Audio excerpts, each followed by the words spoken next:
Hi. I'm a faculty staff from ASU Teaching Assistant Department. Hi, very nice to meet you today, Alex.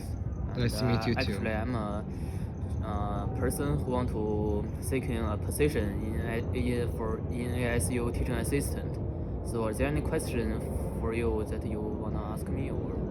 The first question I would like to ask you, tell me about yourself. So, how I gonna talk about myself, like my life story, or some of my personality, or Through a star story. a star story? Yes. Okay. So, well, I would like to say that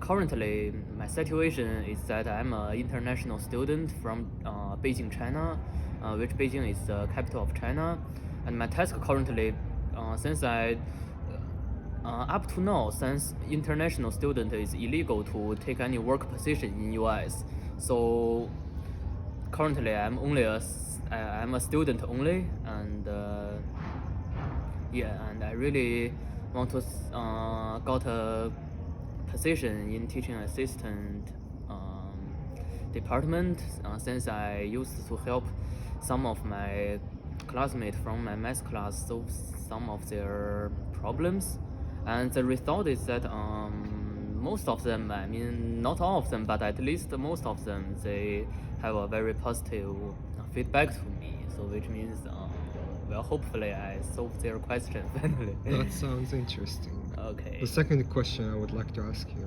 in what ways has your experience prepared you for this position? So, I'm sorry about that, Alex. Could you repeat that question again? You mean that? In what ways has your experience prepared you for this Oh yeah, position? you mean my experience? So first of all, I know that a lot of people in their intention or their impression, they would thought that people from Asia like Japan, Korea, India or China, those students from these countries, they tend to be very good at math, but actually I'm kind of the opposite. I'm especially since my primary school and my middle school, from my high school, I didn't choose math as an elective, so I will ignore it. But yeah, during the middle school and the elementary school period, my math is really awful, and that caused a lot of conflict between me and my parents.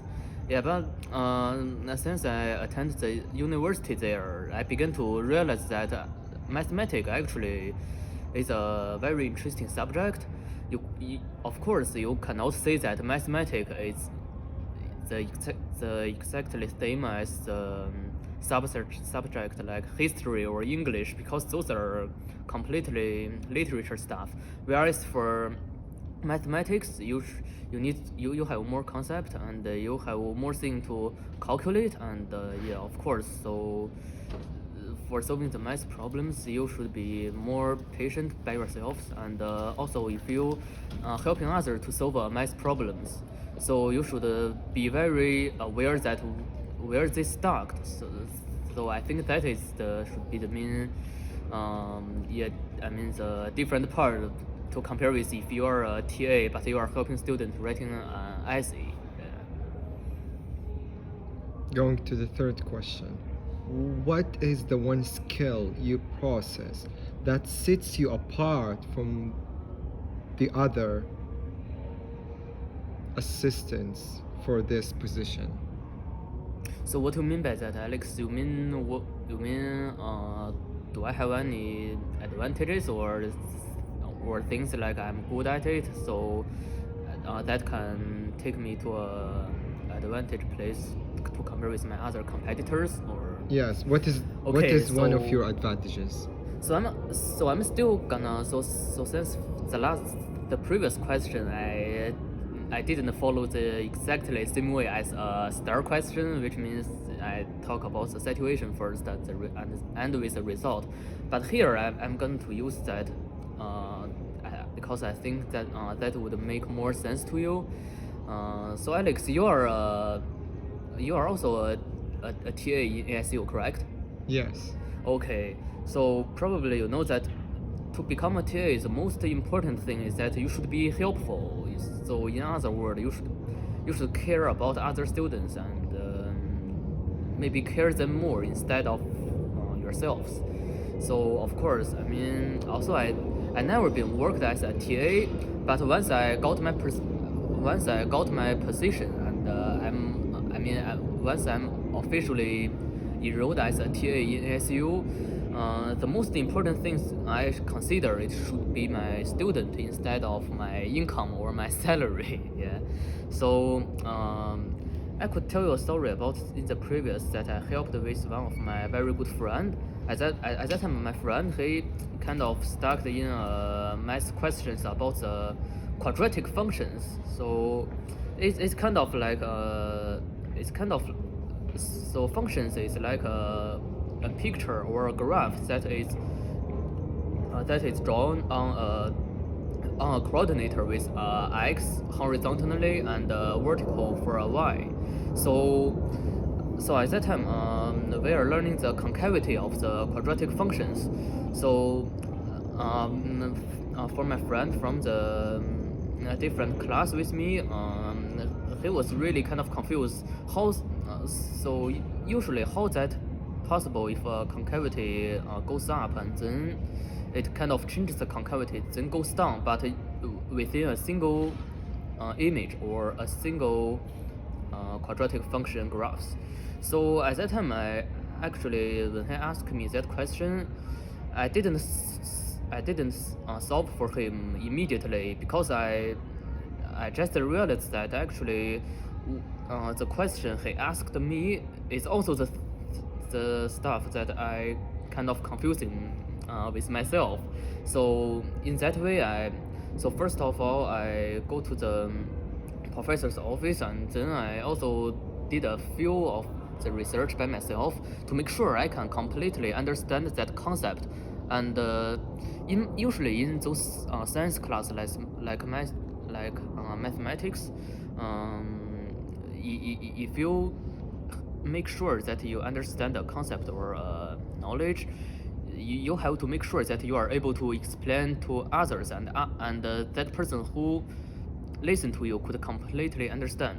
So then I just tried to talk with myself to explain that to myself, and then I explained that in a little bit different way to my friend. So which means, for example, so of course my friend so his skill would be different kind of with me. So which means sometimes the stuff I'm confused, he was not, and sometimes but usually if I good at something but at that point maybe for him he would be really confused and do not understand at all. So I just gradually ask him what his confusions and or where he stucks currently in the quadratic function and also the concavity of the functions, that anything related to those areas. And then I just use the same way that I talked to myself and to explain that to him. And finally, hopefully, I don't know, is my friend he's really smart or my explanation is good, but finally we solved that problem, and especially for my friend, he understands that very well. So I think through the whole process, the whole series of action, I think the most important thing is that except that of course you should, as a TA, you should care for your student, and a lot of times even more than yourself, but the most important part should be patient, I think. So you cannot lost any of your patient because that's actually how the student with questions they come here to ask you or to seek help from you. I mean, if that student knows that the TA do not have patient and cannot explain to him very well or cannot give him a very detailed explanation, I don't think the student are gonna to find that TA. They probably gonna find somebody else. Yeah. So I think my patient would be one of the trait you could say or advantage that I think I could make myself become more competitive. Going to the fourth question. Yeah. What are your questions for the department? Oh, so actually which means my questions for ASU Department. Yeah, so for the TA department, so currently I just curious in how many hours I must to work every week, like maybe about 10 or 20. That's a lot of hours. Oh, so which Would means probably work from 4 to 6 hours. okay, 4 to 6. weekly. Okay, well, thank you so much for You're your welcome. answer, Alex. All these And are your questions? actually, I'm also curious in so right now maybe in the before that semester's final or at the very beginning of the next semester, which is 2022 spring, I'm gonna to have a try to enroll in a TA. But I'm curious in so since I'm good at math, probably I could only solve math problems for students, correct? Yes. So if I'm gonna, if so, for example, if I gonna, so if I want to be a TA in both math and other subjects, so which means I should maybe go to different interviews because they are in different department, correct? Yes. Okay, got you. Thank you so much, You're Alex, and I'm very nice to meet you today. And beyond that, I really appreciate that you helped me with my IAS assignment, one of my literature class. You're welcome. And I also represent my professor to say thank you to you. Yeah, Yeah. thanks. Thank you so much. Have a good day. Yeah, bye.